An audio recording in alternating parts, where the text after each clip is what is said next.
నమస్తే ఏబిఎన్ ప్రేక్షకులకు శుభోదయం స్పెయిన్ న్యూస్ కు స్వాగతం. నేను నీలిమ. ఏపీలో నేటి నుంచే గ్యాస్ బుకింగ్. అమెరికాలో మంత్రి లోకేష్ బిజీ. వన్యప్రాణులను వేటాడితే చర్యలు తప్పవన్న పవన్. తెలంగాణలో స్కిల్స్ వర్సిటీ భవనాల డిజైన్లు ఖరారు. దేశంలో వచ్చే ఏడాది నుంచి జనగణన. ఉక్రెయిన్పై యుద్ధానికి రష్యాకు కెంసేన. కెనడా మరో పిడుగు. ఇలాంటి వార్తల సమాహారం స్పెయిన్ న్యూస్ లో ఇప్పుడు చూద్దాం.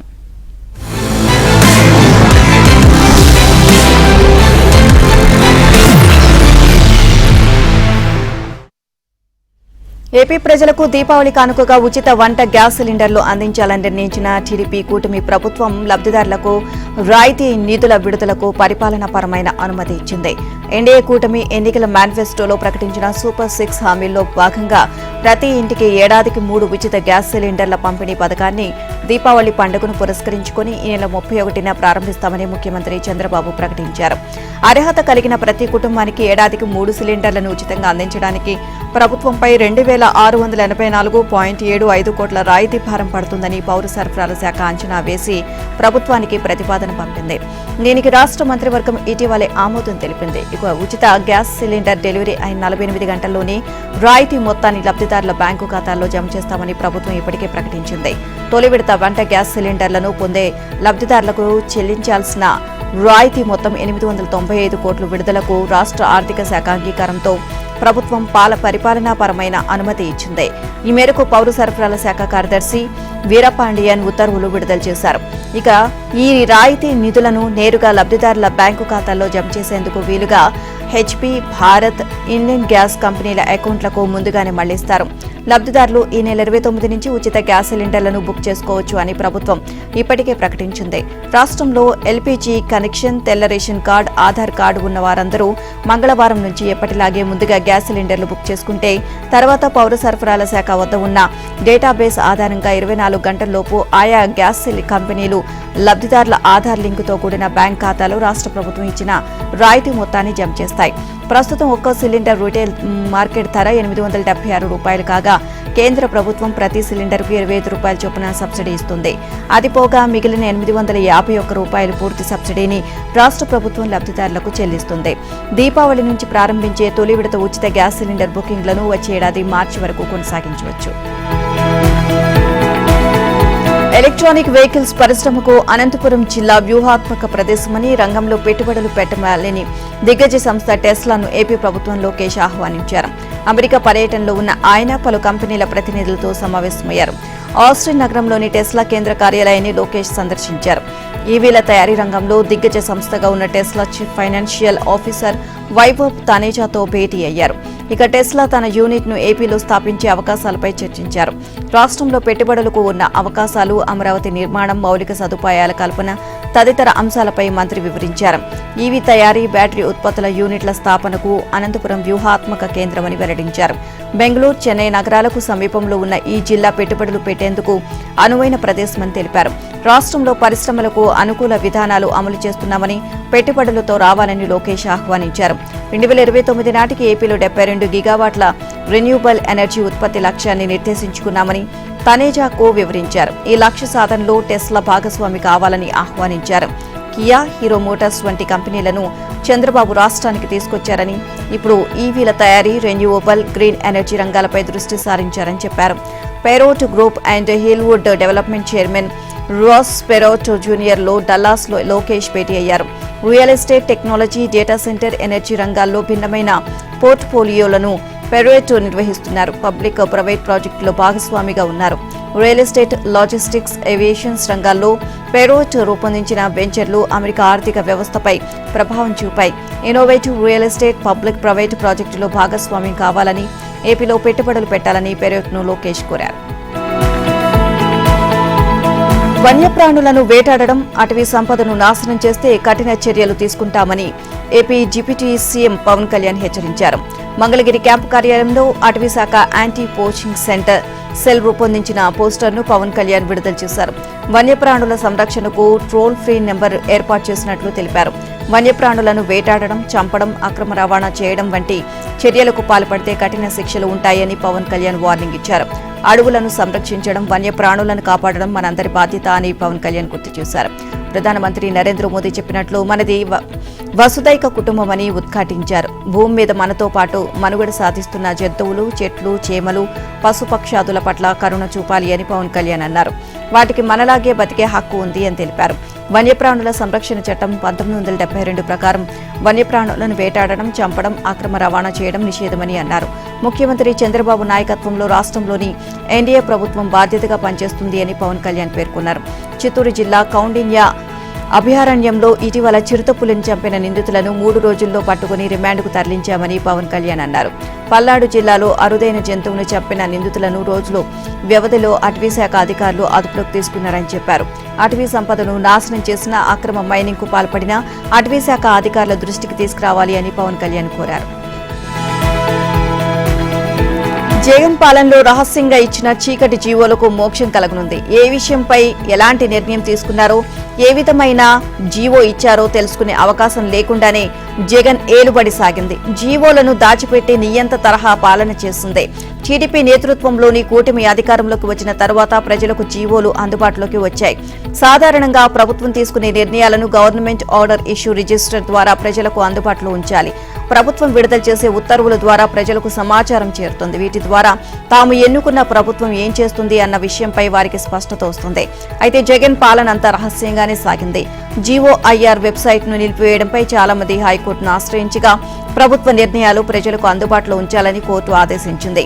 అయినప్పటికీ వైసీపీ ప్రభుత్వం మొండిగానే వ్యవహరించింది. జీఓఐఆర్ ను పునరుద్ధరించకుండా ఏపీ గెజిట్ లో ప్రభుత్వ ఉత్తర్వులు విడుదల చేసింది. ఇక దీనిలోనూ కొన్ని జీవోలను మాత్రమే అప్లోడ్ చేసి ముఖ్యమైన జీవోలను దాచిపెట్టేవారు. ఇలా గత ప్రభుత్వం చివరి 2 ఏళ్ల పాటు చీకటి పాలన సాగించింది. ఇక ఇప్పుడు కూటమి ప్రభుత్వం పారదర్శకతకు పెద్దపీట వేస్తున్న నేపథ్యంలో వైసీపీ చీకటి జీవోలను యథాతథంగా ప్రజల ముందు ఉంచాలని నిర్ణయించింది. దీనిలో భాగంగా 2021 ఆగస్టు 15 నుంచి 2024 ఆగస్టు 28 వరకు విడుదల చేసిన జీవోలను జీఓఐఆర్ లో పొందుపరచనున్నారు. ఈ మేరకు GAD political secretary Suresh Kumar ఉత్తర్వులు జారీ చేశారు. ఇక పాత జీవోలను మొత్తం జీఓఐఆర్ లో అప్లోడ్ చేసే బాధ్యతను ఐటీ విభాగానికి అప్పగించారు. దీనికి గాను ఐటీ విభాగం ప్రత్యేక సెల్ ను ఏర్పాటు చేసి ఎస్ఓపీని సిద్ధం చేయాలి అని ఉత్తర్వులు పేర్కొన్నారు. ప్రతి విభాగంలోని ఒక ఏఎస్ కు శిక్షణ ఇప్పించి నోడల్ అధికారిగా నియమించాలి అని సూచించారు. విద్యుత్ ఉత్పత్తి సంస్థలు పూర్తి స్థాయిలో కరెంటు ఉత్పత్తి చేయలేకపోతే అపరాధ రుసుం తప్పదని ఆంధ్రప్రదేశ్ విద్యుత్ నియంత్రణ మండలి స్పష్టం చేసింది. దీనికి కింద విద్యుత్ ఉత్పత్తి సంస్థల నుంచి కొనే విద్యుత్తులో యూనిట్ కు 5 పైసల నుంచి 15 పైసల వరకు తగ్గించాలని డిస్కంలకు నిర్దేశించింది. సహజంగా ప్లాంట్ లోడ్ ఫ్యాక్టర్ 85% ఉంటే గరిష్ట స్థాయిలో విద్యుత్ ఉత్పత్తి చేస్తున్నట్లుగా పరిగణిస్తారు. అదే కనుక విద్యుత్ ఉత్పత్తి 80% వస్తే జరిమానా తప్పదు. ఇక డిస్కంలు తాము కొనుగోలు చేసిన విద్యుత్కు యూనిట్ కు 5 పైసలు తగ్గించాలని ఈఆర్సీ ఆదేశించింది.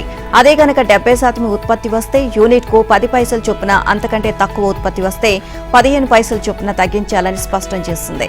విజయవాడ నార్ల తాతారావు థర్మల్ విద్యుత్ కేంద్రం, కృష్ణపట్నం శ్రీ దామోదరం సంజీవయ్య థర్మల్ విద్యుత్ కేంద్రంలో కొత్తగా చెరో 800 మెగావాట్ల చొప్పున 2 యూనిట్లు బహిరంగ మార్కెట్లో కరెంటును అమ్మేందుకు సిద్ధంగా ఉన్నాయి అని ఈఆర్సీకి ఆ విద్యుత్ కేంద్రాల ప్రతినిధులు నివేదించారు. ఈ మేరకు విద్యుత్ పంపిణీ సంస్థలతో కొనుగోలు ఒప్పందాలు చేసుకునేందుకు ఆమోదించాలి అని కోరగా ఈఆర్సీ సమ్మతించింది. దామోదరం సంజీవయ్య థర్మల్ యూనిట్ నిర్మాణ పెట్టుబడి వ్యయం 8,951 కోట్లని ఈఆర్సీకి ఆ విద్యుత్ కేంద్రం ప్రతినిధులు దరఖాస్తు చేశారు. అయితే 7,516 కోట్లకే ఈఆర్సీ ఆమోదించింది. అదేవిధంగా వీటీపీఎస్ కు సంబంధించి 8,800 కోట్లకు ప్రాజెక్టు వ్యయాన్ని ఆమోదించాలి అని కోరగా 6,295 కోట్లకు ఈఆర్సీ ఆమోదించింది. తాము ఇచ్చిన ఆదేశాలపై అభ్యంతరాలు ఉంటే అడ్మినిస్ట్రేషన్ పవర్ ట్రిబ్యునల్లో సవాల్ చేసుకోవచ్చు అని ఈఆర్సీ స్పష్టం చేసింది. ఈఆర్సీ ఆదేశాలపై జెన్కో వర్గాలు మిశ్రమ స్పందనను వ్యక్తం చేస్తున్నాయి. రాజకీయాల్లో హత్యలు ఉండవు, ఆత్మహత్యలే ఉంటాయి అనడానికి జగన్మోహన్ రెడ్డి రాజకీయ జీవితమే తాజా ఉదాహరణ అని టీడీపీ పోలిట్ బ్యూరో సభ్యులు యనమల రామకృష్ణుడు అన్నారు. కాకినాడ జిల్లా తుని మండలం తేటగుంటలో టీడీపీ కార్యాలయంలో ఆయన పాల్గొని ఈ ప్రకటన చేశారు. ఎన్సీఎల్టీలో తల్లి చెల్లిపై కేసు వేయడంతో జగన్ పూర్తిగా పాతాళానికి కూరుకుపోయాడు. జగన్ చేయి పట్టుకున్నోళ్లంతా పాతాళంలోకే. ఇది రాజకీయ ఆత్మహత్యే. వాళ్ల కుటుంబ తగాదాలను వాళ్లే రోడ్డుకీడ్చుకుని ఆ బురద మీడియాపైకి నెట్టడం హాస్యాస్పదంగా ఉంది అని యనమల అన్నారు. ఇక షర్మిలకు ఇచ్చిన 200 కోట్లు జగన్ కు ఎక్కడివి? 10 ఏళ్లలో 200 కోట్లు ఇచ్చానని జగన్ పేర్కొన్నా ఇప్పటికీ ఐటీ ఈడీ ఎందుకు స్పందించడం లేదు? క్విడ్ ప్రోకో 1.0, క్విడ్ ప్రోకో 2.0 కేసులని ఇప్పటికైనా ఒక్క కోలికి తేవాలి అన్నారు. చిన్నమ్మ సౌభాగ్యమ్మ చెల్లి సునీత ఊసురు పోసుకున్నాడు. వాళ్ల కన్నీళ్లే వైసీపీకి శాపాలయ్యాయి. ఇక ఇప్పుడు ఏకంగా తల్లిని చెల్లిని ఏడిపిస్తున్నాడు అని యనమల మండిపడ్డారు. ఇక మరోవైపు ఆస్తులు వాటాల్లో పంపిణీకి ఈడీ కేసులు జప్తు కారణమనే వాదనను పీసీసీ అధ్యక్షురాలు షర్మిల భర్త అనిల్ కుమార్ తోసిపుచ్చారు. ఈడీ జప్తులో ఉన్న సాక్షిని జగన్ ఉపయోగించుకోవడం లేదా అని ప్రశ్నించారు. షర్మిలకు న్యాయంగా రావాల్సిన వాటాను ఎందుకు ఇవ్వడం లేదు అని నిలదీశారు. బ్రదర్ అనిల్ ఒక టీవీ ఛానల్తో మాట్లాడుతూ ఈ అంశంపై స్పందించారు. ఆస్తుల పంపకం విషయంలో ఎటూ చెప్పలేక విజయలక్ష్మి నలిగిపోతున్నారు అని అన్నారు. అప్పట్లో పాదయాత్ర చేయాలని షర్మిలను భారతి కోరారు అని చెప్పారు. మరి షర్మిల తెలంగాణలో పార్టీ పెట్టినప్పుడు అందులోకి ఎవరు వెళ్లకుండా జగన్ కట్టడి చేశారని అన్నారు. తెలంగాణలో పార్టీ పెట్టాలని రాజకీయ విశ్లేషకుడు ప్రశాంత్ కిషోర్ షర్మిలకు సూచించారు. ఇదే విషయాన్ని జగన్ వద్ద ప్రస్తావిస్తే అక్కడ కేసీఆర్ ఉన్నారని, ఆస్తులన్నీ తెలంగాణలో ఉన్నందున అక్కడ పార్టీ పెట్టొద్దని షర్మిలతో అన్నారు. అప్పటి నుంచే విభేదాలు ఎక్కువయ్యాయి అని అనిల్ చెప్పారు. ముఖ్యమంత్రి అయ్యాక తమను జగన్ పక్కన పెడేశారు అని అన్నారు. నెల్లూరు నగరంలో ఏపీ మంత్రి నారాయణ విస్తృతంగా పర్యటించారు. ముందుగా ఇసుక రీచ్లపై ఆకస్మికంగా తనిఖీలు చేశారు. అనంతరం మున్సిపల్ కార్పొరేషన్ అధికారులతో సమీక్ష నిర్వహించారు. ఇసుక రీచ్ల్లో సీసీ కెమెరాలు ఏర్పాటు చేశామని సంబంధిత అధికారులకు ఆదేశించారు. ఇసుక రీచ్ల్లో అనుమతి లేని యంత్రాలు పెడితే సీజ్ చేస్తామని హెచ్చరించారు. సిటీలో మరో 4 రీచ్లు ప్రారంభిస్తామని ప్రకటించారు. ప్రతి ఒక్కరూ ఉచితంగా ఇసుక తీసుకువెళ్లడమే ప్రభుత్వ లక్ష్యమని మంత్రి నారాయణ చెప్పారు. నగరంలో 28 కోట్లతో కెనాల్స్, కాంక్రీట్ వాల్స్ నిర్మించి దోమలు లేని నగరంగా తీర్చిదిద్దుతాము అని తెలిపారు. 15 రోజుల్లో ఏసీ బస్ షెల్టర్లు ఏర్పాటు చేస్తామని మంత్రి నారాయణ హామీ ఇచ్చారు. యంగ్ ఇండియా స్కిల్స్ యూనివర్సిటీ భవన నిర్మాణాల డిజైన్లను తెలంగాణ ప్రభుత్వం ఖరారు చేసింది. కందుకూరు మండలం మీర్ఖాన్ పేట సమీపంలో 57 ఎకరాల విస్తీర్ణంలో వర్సిటీ నిర్మాణం చేపట్టనున్నారు. నవంబర్ 6వ తేదీన పనులు ప్రారంభించేందుకు రాష్ట్ర ప్రభుత్వం ఏర్పాట్లు చేస్తుంది. 10 నెలల్లోగా ఈ భవనాల నిర్మాణం పూర్తి చేయాలని లక్ష్యంగా పెట్టుకుంది. యూనివర్సిటీ క్యాంపస్లో అన్ని భవనాల నిర్మాణం, మౌలిక వసతుల అభివృద్ధి బాధ్యతలను మేఘా ఇంజనీరింగ్ ఇన్ఫ్రాస్ట్రక్చర్ లిమిటెడ్ తెలుసుకుంది. గత శనివారం ఈ మేరకు ముఖ్యమంత్రి సమక్షంలో ఒప్పందం కూడా చేసుకుంది. భవన నిర్మాణాలకు సంబంధించిన డిజైన్లను ఎంఈఐఎల్ అందించగా వాటినే ప్రభుత్వం ఖరారు చేసింది.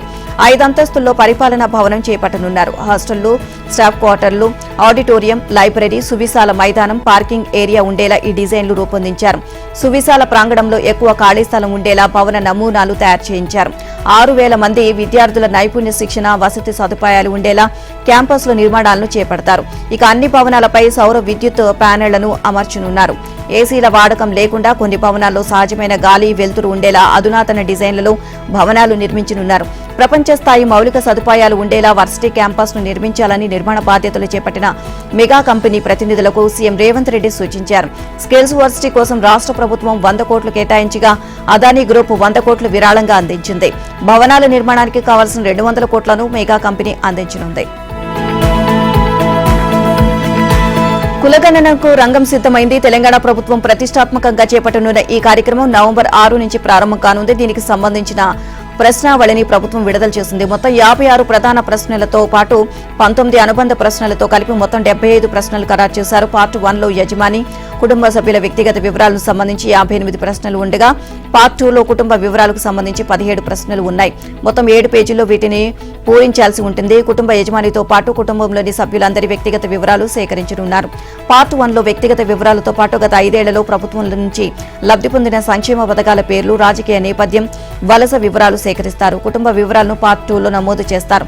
ఇందులో గత 5 ఏళ్లలో తీసుకున్న రుణాల వివరాలు, పశు సంపద, స్థిరాస్తి, చరాస్తి వివరాలు, రేషన్ కార్డు నెంబర్, నివాస గృహం రకం, మరుగుదొడ్డి, గ్యాస్ కనెక్షన్ వివరాలు తెలపాల్సి ఉంటుంది. ఆధార్ వివరాలు తప్పనిసరి కాదని ఇందులో స్పష్టం చేశారు. తెలంగాణలోని మేడిగడ్డ బ్యారేజీలో 2019లో నీటిని నింపినప్పుడే బుంగలు ఏర్పడ్డాయని, 7వ బ్లాకు కింద ఇసుక కొట్టుకుపోవడమే దీనికి కారణమని విజిలెన్స్ అండ్ ఎన్ఫోర్స్మెంట్ తేల్చి చెప్పింది. బ్యారేజీని 2019 జూన్లో ప్రారంభించారని, అదే ఏడాది నవంబర్లో వరదల తర్వాత బ్యారేజీ దెబ్బతిందని, బ్యారేజీ గేట్లు మూసివేసిన తర్వాత దిగువ భాగంలో కాంక్రీటు బ్లాకులు, ఆప్రాన్లు దెబ్బతిన్నాయని, అయినా 3 ఏళ్ల పాటు ఆపరేషన్ అండ్ మెయింటెనెన్స్ చేపట్టకపోవడంతో 2023 అక్టోబర్లో బ్యారేజీలోని 7 బ్లాకు కుంగింది అని స్పష్టం చేసింది. ఇక 3 బ్యారేజీల వైఫల్యాలను 15 మంది వరకు అధికారులు బాధ్యులను వీరిపై కఠిన చర్యలు తీసుకోవాలని సిఫార్సు చేసింది. నిర్దేశిత పద్ధతిలో బ్యారేజీ నిర్మాణ పనులు జరగలేదని, మేడిగడ్డలో కుంగిన బ్లాక్ 7కి సంబంధించిన పియర్ల కింద ఉన్న పునాది, రాఫ్ట్ దిగువన భూగర్భంలో ఉండే స్వీకెన్ ఫైల్స్ ను కూడా క్రమ పద్ధతిలో నిర్మించలేదని తేల్చింది. పనులు పూర్తి కాకపోయినా పూర్తయినట్లు సర్టిఫికేట్లు జారీ చేశారని గుర్తు చేసింది. కాళేశ్వరం ప్రాజెక్టులోని మేడిగడ్డ, అన్నారం, సుందిళ్ల బ్యారేజీలపై తుది నివేదికను ఇప్పటికే నీటిపారుదల శాఖ కార్యదర్శి రాహుల్ బొజ్జాను కలిసి vigilance and enforcement director general అందజేశారు. బ్యారేజీల నిర్మాణ పనులు పూర్తి కాకపోయినా 2019 సెప్టెంబర్ 10న దాదాపు పూర్తయినట్లు జారీ చేశారని, పనులు పూర్తి కాకున్నా పూర్తయినట్లు ధృవీకరిస్తూ 2021 మార్చి 15న మళ్లీ పనులు పూర్తి ధృవీకరణ పత్రం జారీ చేశారని, బ్యాంకు గ్యారంటీల విడుదలలోనూ నిబంధనలు పాటించలేదని నివేదికలో పేర్కొన్నారు. కాఫర్ డ్యాం తొలగించడానికి అవసరమైన నిధులను ప్రభుత్వం నుంచి తీసుకుని కూడా దాన్ని తొలగించలేదు అని, నిర్మాణ సంస్థతో పాటు రామగుండం మాజీ ఈఎన్సీ నల్లా వెంకటేశ్వర్లు సంబంధిత ఎస్సీ ఎగ్జిక్యూటివ్ ఇంజనీర్లే ఇందుకు కారణము అంటూ తప్పుపట్టింది. కేటీఆర్ బావమరిది రాజ్ పాకాల ఫామ్ హౌస్ లో జరిగిన పార్టీపై విచారణ కొనసాగుతుంది. రాజు సన్నిహితుడు విజయ్ కి డ్రగ్ పరీక్షల్లో కొకైన్ పాజిటివ్ గా గుర్తించారు. కొకైన్ ను ఎక్కడి నుంచి తీసుకొచ్చారు, విజయ్ కి ఎవరు సరఫరా చేశారు అనే కోణంలో పోలీసులు విచారణ జరుపుతున్నారు. అలాగే పార్టీ సమయంలో కాయిన్స్ రూపంలో పేక ఆడినట్లు తేలితే గేమింగ్ చట్టం కింద మరో కేసు నమోదు చేయాలని నిర్ణయించారు. ఇక విచారణకు గైర్హాజరవుతున్న రాజపాకాలకు పోలీసులు నోటీసులు జారీ చేశారు. రాయదుర్గంలోని ఓరియన్ విల్లాలో ఉన్న ఆయన ఇంటికి మోకిల పోలీసులు వెళ్లగా తాళం వేసి ఉండడంతో ఇంటికి నోటీసులు అంటించారు. శనివారం రాత్రి జన్వాడలోని రాజపాకాల ఫామ్ హౌస్ లో జరిగిన ఘటన వివరాలను తెలియజేసేందుకు హాజరు కావాలని నోటీసులో పేర్కొన్నారు. అదేవిధంగా ఇంటి అడ్రస్ తో కూడిన గుర్తింపు కార్డు తీసుకురావాలని సూచించారు. రాజపాకాలను అరెస్ట్ చేసే అవకాశం ఉండడంతో హైకోర్టులో లంచ్ మోషన్ పిటిషన్ వేశారు. అదేవిధంగా 48 గంటల్లో విచారణకు హాజరవుతాను అంటూ ఇద్దరు లాయర్లతో పోలీస్ స్టేషన్ కు లెటర్ పంపారు. తెలంగాణ స్పెషల్ పోలీస్ సిబ్బంది ఆందోళన నేపథ్యంలో హైదరాబాద్ నగర పోలీసులు కీలక నిర్ణయం తీసుకున్నారు. నగరంలో నెల రోజుల పాటు BNS 163 సెక్షన్ను విధిస్తూ హైదరాబాద్ నగర పోలీస్ కమిషనర్ సివి ఆనంద్ ఆదేశాలు జారీ చేశారు. సిటీ కమిషనరేట్ పరిధిలో ధర్నాలు, రాస్తారోకోలు, బంద్లపై నిషేధం విధిస్తున్నట్లు ప్రకటించారు. ఈ ఆదేశాలు నవంబర్ 28వ తేదీ వరకు అమల్లో ఉంటాయని పేర్కొన్నారు. ఎవరైనా అల్లరి మూకలు, అరాచక శక్తులు, అసాంఘిక కార్యకలాపాలకు పాల్పడితే ఇతర గ్రూపులకు చెందిన వ్యక్తులు నగరంలో శాంతి భద్రతలకు విఘాతం కలిగించిన, ప్లగార్డులు, జెండాలు పట్టుకుని నినాదాలు రెచ్చగొట్టే ప్రసంగాలు చేసిన, సభలు, సమావేశాలు నిర్వహించిన చట్ట ప్రకారం కఠిన చర్యలు తీసుకుంటామని హెచ్చరించారు. పోలీసు అధికారులంతా హోంగార్డులతో సహా విధుల్లోనే ఉంటారని తెలిపారు. సైనిక ఉద్యోగులు, విద్యాశాఖకు చెందిన ఫ్లయింగ్ స్క్వాడ్స్ సైతం విధుల్లో ఉంటారని పేర్కొన్నారు. నెల రోజుల పాటు చీమ చిటుకుమన్నా తెలిసేలా నగరంలో పటిష్టమైన నిఘాతో పాటు కమాండ్ కంట్రోల్ సెంటర్ నుంచి అన్ని ప్రాంతాల్లో అడుగడుగునా పోలీస్ నిఘా ఉంటుందని ప్రకటించారు. అయితే ఈ ఆదేశాలు అమల్లో ఉండగానే పలువురు TGSP కానిస్టేబుల్ ఇందిరా పార్క్ ధర్నా చౌకలో నిరసన తెలిపేందుకు వచ్చారు. వారిని దోమలు కూడా పోలీసులు అడ్డుకుని అరెస్ట్ చేశారు. దీంతో TGSP కానిస్టేబుల్ పోలీసులకు మధ్య వాగ్వాదం, తోపులాట జరగడంతో కొద్దిసేపు ఉద్రిక్త పరిస్థితి. హైదరాబాద్ అన్నపూర్ణ స్టూడియోలో అక్కినేని జాతీయ అవార్డును చిరంజీవి అందుకున్నారు. చిరంజీవికి అమితాబ్ బచ్చన్ పురస్కారాన్ని అందజేశారు. తనకు పద్మభూషణ్, పద్మ విభూషణ్, గిన్నిస్ బుక్ లో స్థానం లాంటివి వచ్చిన అక్కినేని అవార్డు విషయంలో భావోద్వేగం వేరుగా ఉంది అన్నారు చిరంజీవి. ఇది అన్ని పురస్కారాలకు మించిన అవార్డు అని చెప్పారు. ఈ పురస్కారం తన సినీ జీవితానికి పరిపూర్ణత ఇచ్చింది అన్నారు. జీవితాంతం ఈ అనుభూతిని మనసులో పెట్టుకుంటారు అని ఆనందాన్ని వ్యక్తం చేశారు. ఇక అక్కినేని అవార్డును అమితాబ్ బచ్చన్ చేతుల మీదుగా అందుకోవడం చాలా ఆనందంగా ఉంది అన్నారు. అమితాబ్ తనకు గురువు, మెంటర్, స్ఫూర్తిదాత అన్నారు. సినిమా పరిశ్రమలో తాను తొలుత రచ్చ గెలిచాను. నా ఇల్లు అనుకునే పరిశ్రమలో నాకు ఈ అవకాశం టాలీవుడ్ వజ్రోత్సవాల సమయంలో వచ్చింది. లెజెండరీ పురస్కారం ప్రదానం చేశారు. ఆ సమయంలో చాలా ఆనందం వేసి ధన్యుని అనుకున్నా. కానీ ఆ రోజు తాను ఆ అవార్డును అందుకోవడం కొందరికి నచ్చలేదు. అందుకే ఆ అవార్డును ఓ క్యాప్సూల్ బాక్స్ లో పడేసి నాకు సరైన అర్హత ఎప్పుడు వస్తుందో అప్పుడే తీసుకుంటాను అని చిరంజీవి చెప్పారు. హైదరాబాద్ లో నోరూరించే చిరుతిండి వాళ్లను తీవ్ర అస్వస్థత గురిచేసింది. ఆ సంతలో విశేష ఆదరణ ఉన్న రుచికరమైన మెమోస్ కోసం పిల్లలు, యువకులు, మహిళలు అంతా ఎగబడ్డారు. తిన్నాక వాంతులు, విరేచనాలతో ఆసుపత్రి పాలయ్యారు. 50 మంది తీవ్ర అనారోగ్యానికి గురవగా వారిలో ఓ మహిళ చికిత్స పొందుతూ మృతి చెందింది. ఆ మాయదారి మోమోస్ ను విక్రయించింది బంజారాహిల్స్ పరిధిలోని నందీనగర్, సింగాడిగుంట బస్తీలోని సంతలోనైతే బాధితులంతా ఆ పరిధిలోని 4 బస్తీలకు చెందినవారు. ఈ నెల 25న జరిగిన ఈ ఘటనకు సంబంధించి పోలీసులు వివరాలు వెల్లడించారు. ఇక నందీనగర్, సంగాడిగుంట బస్తీలో ప్రతి శుక్రవారం కూరగాయల అంగడి జరుగుతుంది. ఈ నెల 25న కూడా సంత పెట్టారు. ఇక ఢిల్లీ మోమోస్ పేరిట ప్రతి వారం ఈ సంతలో మోమోస్ అమ్మే షాపు వెలుస్తుంది. కేవలం 30 రూపాయలకే 6 మోమోస్ ఇస్తుండటంతో ఎప్పట్లాగే ఈసారి కూడా తినేందుకు పెద్ద సంఖ్యలో జనం గుమిగూడారు. ఇంటికి వెళ్లాక మోమోస్ తిన్నవారిలో చాలా మంది తీవ్ర అస్వస్థతకు గురయ్యారు. వాంతులు, విరేచనాలతో పాటు కొందరు తీవ్రమైన కడుపు నొప్పితో విలవల్లాడిపోయారు. ఏం జరిగిందో తెలియక తీవ్ర ఆందోళనకు గురైన కుటుంబ సభ్యులు బాధితులను సమీపంలోని ఆసుపత్రులకు తీసుకువెళ్లారు. బీహార్లోని పూర్నియాకు చెందిన ఇండిపెండెంట్ ఎంపీ పప్పు యాదవ్ను గ్యాంగ్స్టర్ లారెన్స్ బిష్నోయ్ ముఠా సభ్యుడు ఒకడు బెదిరించారు. హీరో సల్మాన్ ఖాన్ కు మద్దతుగా మాట్లాడినందుకు చంపేస్తామని హెచ్చరిస్తూ ఫోన్ చేశారు. ఈ విషయాల్లో జోక్యం చేసుకోకూడదు అని హెచ్చరించారు. దాంతో పప్పు యాదవ్ బీహార్ డీజీపీకి ఫిర్యాదు చేశారు. సల్మాన్ ఖాన్ మిత్రుడైన ఎన్సీపీ నాయకుడు సిద్దికీని బిష్నోయ్ అనుచరులు కాల్చి చంపారు. దీనిపై పప్పు యాదవ్ ట్వీట్ చేస్తూ సల్మాన్ తరపున తాను ఉన్నాను అని చెప్పారు. లారెన్స్ ను పైసాకు పనికిరాని గ్యాంగ్స్టర్ అని విమర్శిస్తూ తనకు అవకాశం ఇస్తే 24 గంటల్లో ఆ ముఠాను రూపుమాపుతాను అంటూ బహిరంగంగా సవాల్ విసిరారు. ఇక దీనిపై బిష్నోయ్ ముఠా స్పందించింది. ఓ అజ్ఞాత వ్యక్తి ఫోన్లో మాట్లాడుతూ ప్రస్తుతం గుజరాత్లోని సబర్మతి జైల్లో ఉన్న లారెన్స్ బిష్నోయ్ అక్కడి నుంచి వ్యవహారాలు నడుపుతున్నట్లు చెప్పారు. ఇక ఆయనపై అన్న మాటలను వెనక్కి తీసుకోవాలని, ఇందుకు అవసరమైతే ఆ భాయ్తో మాట్లాడే అవకాశం కల్పిస్తామని పప్పు యాదవ్ను చెప్పారు. ఇక మీరు భాయ్కు ఓ మాట చెప్పండి, నేనేమీ అనలేదు, అంతా మీడియా సృష్టే అని చెప్పండి, సాధ్యమైనంత త్వరగా సెటిల్ చేసుకోండి, భాయ్తో మాట్లాడిస్తా అని చెప్పారు. చాలా కాలంగా ఆలస్యమవుతూ వస్తున్న జనగణన ప్రక్రియను కేంద్రం వచ్చే ఏడాది మొదట్లోనే చేపట్టి 2026 కల్లా జాతీయ జనాభా పట్టికను నవీకరించి ఆ వివరాలను ప్రజలకు వెల్లడించే అవకాశం ఉన్నట్లు సమాచారం. అయితే విపక్షాలు డిమాండ్ చేస్తున్న కులగణన విషయంపై మాత్రం ఇంకా ఏ నిర్ణయం తీసుకోలేదని అధికార వర్గాలు వెల్లడించాయి. దీంతో జనగణన చక్రం 2035, 2045 అలా మారుతుంది అని ఆ వర్గాలు వివరించాయి. వచ్చే ఏడాది చేపట్టే జనగణన పూర్తయ్యాక 2026లో లోక్సభ నియోజకవర్గాల పునర్విభజన జరిగే అవకాశం ఉంది. 1951 నుంచి ప్రతి 10 ఏళ్లకోసారి మన దేశంలో జనగణన జరుగుతూ వస్తున్నాయి. అయితే 2021లో కరోనా కారణంగా జరగలేదు. అప్పటి నుంచి ఆలస్యం అవుతూ వస్తోంది. జనగణనకు సంబంధించిన కసరత్తు మొదలైంది అన్న వార్తలతో పాటు registrar general and census commissioner of ఇండియాగా వ్యవహరిస్తున్న మృత్యుంజయ్ కుమార్ నారాయణ్ పదవీ కాలాన్ని 2026 ఆగస్టు దాకా పొడిగించిన నేపథ్యంలో కాంగ్రెస్ పార్టీ అప్రమత్తమైంది. కేరళ ముఖ్యమంత్రి పినరయ్ విజయన్ ఎస్కాట్ వాహనాలు ఒకదానికొకటి ఢీకొన్న అనూహ్య ఘటన చోటు చేసుకుంది. కేరళ తిరువనంతపురంలోని వామనపురంలో ఈ ఘటన చోటు చేసుకుంది. రోడ్డుపై కాన్వాయ్ వెళ్తుండగా ఎదురుగా స్కూటర్ వచ్చింది. ఊహించని ఈ పరిణామంతో ముఖ్యమంత్రి కాన్వాయ్లోని 5 కార్లు ఒకదానికొకటి ఢీకొన్నాయి. ఎస్కాట్ వాహనాల్లోని మొదటి వాహనం డ్రైవర్ సడన్ బ్రేక్ వేయడంతో ఆ వెనుక ఉన్న ఎస్కాట్ వాహనాలు ఒకదానిని ఒకటి ఢీకొన్నాయని సమాచారం. ఈ ఘటనలో ముఖ్యమంత్రి వాహనం కూడా స్వల్పంగా దెబ్బతింది. అయితే సీఎంకి ఏమీ కాకపోవడంతో అంతా ఊపిరి పీల్చుకున్నారు. అనంతరం ఎలాంటి జాప్యం లేకుండా ముఖ్యమంత్రి తన ప్రయాణం కొనసాగించారు. కాగా సీఎం కాన్వాయ్కు చెందిన వాహనాలు ఒకదానికొకటి ఢీకొనడంతో అధికారులు అప్రమత్తమయ్యారు. ఇలాంటి ఘటనలు పునరావృతం కాకుండా సేఫ్టీ ప్రోటోకాల్ను తిరిగి అమల్లోకి తెచ్చే విషయాన్ని పరిశీలిస్తున్నారు. దేశ రక్షణ రంగంలో కీలక ఘట్టం ఆవిష్కృతమైంది. సైనిక రవాణా విమానాలను తయారు చేసే తొలి ప్రైవేటు కర్మాగారం ప్రారంభమైంది. గుజరాత్లోని వడోదరలో C-295 రవాణా విమానాల తయారీ కేంద్రాన్ని ప్రధాని మోదీ, స్పెయిన్ ప్రధాని పెడ్రో సాంచెజ్ కలిసి ప్రారంభించారు. టాటా సంస్థ భాగస్వామ్యంతో స్పెయిన్కు చెందిన ఎయిర్బస్ ఈ ఫ్యాక్టరీని ప్రారంభించింది. ఇక ఎయిర్బస్ ఇతర దేశాల్లో ఇలాంటి విమానాలను తయారు చేయడం ఇదే తొలిసారి. పరిశ్రమ భారత్, స్పెయిన్ మధ్య సంబంధాలతో పాటు make in India, make for the world mission ను బలోపేతం చేస్తుంది అని మోదీ చెప్పారు. భారత్, స్పెయిన్ భాగస్వామ్యాన్ని పెట్రో చేంజెస్ తో కలిసి సరికొత్త మార్గంలో తీసుకువెళ్తున్నాము అని తెలిపారు. సరికొత్త భారతదేశంలో పని సంస్కృతి ఎంత వేగంగా మారింది అనడానికి C-295 విమానాల తయారీ కేంద్రం ప్రారంభోత్సవమే నిదర్శనమని అన్నారు. 2 ఏళ్ల కిందట ఈ కర్మాగారం నిర్మాణ పనులు ప్రారంభించామని, ఇప్పుడు అది విమానాల ఉత్పత్తికి సిద్ధమైంది అని చెప్పారు.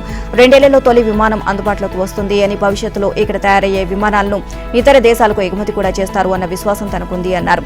గత 10 ఏళ్లలో తమ ప్రభుత్వం తీసుకున్న పటిష్ట చర్యలతో దేశంలో రక్షణ తయారీ రంగం సరికొత్త శిఖరాలకు చేరింది అని తెలిపారు. గడిచిన 5 ఏళ్లలో దేశంలో దాదాపు 1000 రక్షణ స్టార్టప్లు ప్రారంభమయ్యాయని, గత 10 ఏళ్లలో దేశ రక్షణ ఎగుమతులు 30 రెట్లు పెరిగాయని తెలిపారు. ప్రస్తుతం 100కు పైగా దేశాలకు రక్షణ పరికరాలకు ఎగుమతి చేస్తున్నామని అన్నారు. తమ దేశంపై రష్యా యుద్ధాన్ని ఆపేందుకు భారత ప్రధాని మోదీ కీలక పాత్ర పోషించాలని ఉక్రెయిన్ అధ్యక్షుడు జెలెన్స్కీ ఆకాంక్షించారు. ఈ సంక్షోభాన్ని ఆయన ఆపగలరని వ్యాఖ్యానించారు. జెలెన్స్కీ ఓ జాతీయ ఆంగ్ల పత్రికకు ఇంటర్వ్యూ ఇచ్చారు. జనాభా, ఎకానమీ, పలుకుబడి, ప్రభావపరంగా భారత్ అతిపెద్ద దేశం. అంత పెద్ద దేశానికి మోదీ ప్రధానిగా ఉన్నారు. ఉక్రెయిన్పై యుద్ధాన్ని ఆయన ఆపగలరు. తదుపరి శాంతి చర్చలు ఇండియాలో జరుగుతాయని ఆశిస్తున్నాను. ఇక యుద్ధాన్ని ఆపే ప్రయత్నాలు మోదీ ఖచ్చితంగా చేయగలరు. చర్చలకు అందరం సన్నద్ధం కావాలి. అయితే మేం కోరుకుంటున్న ఫార్మాట్లో, అంటే మా షరతుల ప్రకారం ఇవి జరగాలి. ఎందుకంటే యుద్ధం మా భూభాగంలో మాపై ఉక్రెయిన్పై రష్యా భీకర దాడులు కొనసాగుతూనే ఉన్నాయి. ఉక్రెయిన్తో మరింతగా పోరాడేందుకు ఉత్తర కొరియా తన బలగాలను రష్యాలోకి తరలిస్తుంది. ఈ విషయాన్ని నాటో తాజాగా ధృవీకరించింది. ఇప్పటికే రష్యాలోని కొన్ని ప్రాంతాల్లో కిమ్ బలగాలను మోహరించినట్లు తెలిపింది. రష్యాలోని కొన్ని బలగాలను ఇప్పటికే మోహరించినట్లు నాటో సెక్రటరీ జనరల్ మార్క్ రూటే మీడియాకు వెల్లడించారు. ఉక్రెయిన్ రష్యా యుద్ధంలో ఉత్తర కొరియా జోక్యం చేసుకోవడం సమంజసం కాదని, ఈ చర్య ఉన్న పరిస్థితిని మరింత తీవ్రతరం చేయడమేనని వ్యాఖ్యానించారు. రష్యాలోని కిమ్ సేన ప్రవేశించే అంశంపై ఇటీవల అమెరికా స్పందించింది. ఒకవేళ ఉత్తర కొరియా సైనికులు ఉక్రెయిన్ యుద్ధంలోకి చొరబడితే ఖచ్చితంగా వాళ్లు కూడా లక్ష్యాలుగా మార్చుతారు అని హెచ్చరించింది. అసలు కిమ్ సైన్యం మద్దతు తీసుకోవడం కెమ్లిన్ బలహీనతను తెలియజేస్తుంది అని ఎద్దేవా చేసింది. ఈ క్రమంలోని రష్యాలోకి ఉత్తర కొరియా బలగాలు ప్రవేశించడం గమనార్హంగా మారింది. కెనడాలో కొంతకాలంగా చోటు చేసుకుంటున్న పరిణామాలు ఆందోళనకు గురిచేస్తున్నాయి. ఇప్పటికే అంతర్జాతీయ విద్యార్థుల సంఖ్యను పరిమితం చేస్తున్న ట్రూడో సర్కార్ విదేశీ విద్యార్థుల ఫుడ్ బ్యాంకుల సేవలపైన కోత పెట్టేందుకు సిద్దమైనట్లు తెలుస్తోంది. ఈ క్రమంలో మొదటి ఏడాది విద్యార్థులకు ఈ సౌలభ్యం కల్పించకూడదు అని వాంకోవర్లోని ఫుడ్ బ్యాంక్ నిర్ణయించింది. ఆహార ధరలు, నిరుద్యోగం పెరుగుతున్న దృష్ట్యా ఈ నిర్ణయం తీసుకున్నట్లు వెల్లడించింది. ఈ నిర్ణయం భారతీయ విద్యార్థులపై ప్రభావం చూపే అవకాశం ఉంది. బ్యాటర్ల వైఫల్యంతో రెండో వన్డేలో చిత్తుగా ఓడిన భారత మహిళల జట్టు బలంగా పుంజుకోవాలి అనుకుంటోంది. న్యూజిలాండ్తో ఇవాళ జరిగే మూడో వన్డేలో గెలిచి 3 మ్యాచ్ల సిరీస్ను సొంతం చేసుకోవాలి అనుకుంటుంది. ఇక తొలి వన్డేలో బ్యాటింగ్ విభాగం అంతగా రాణించకపోయినా బౌలర్లు విజృంభించడంతో భారత్ 59 పరుగుల తేడాతో గెలిచింది. అయితే రెండో మ్యాచ్లో కివీస్ నిర్దేశించిన 260 పరుగుల లక్ష్య ఛేదంలో 183 రన్స్కి అవుట్ అయింది. లక్ష్యం భారీదే అయినా భారత బ్యాటర్లు పోరాడకుండానే చేతులెత్తేయడం విమర్శలకు దారితీసింది. ఇక రాధా యాదవ్, సైమా 9వ వికెట్కు 70 పరుగులు జోడించకుండా ఉంటే పరాజయం మరింత ఘోరంగా ఉండేది. ఇక 2 మ్యాచ్ల్లో చూసుకుంటే ఒక్క భారత బ్యాటర్ కూడా అర్ధశతకం సాధించలేకపోయింది.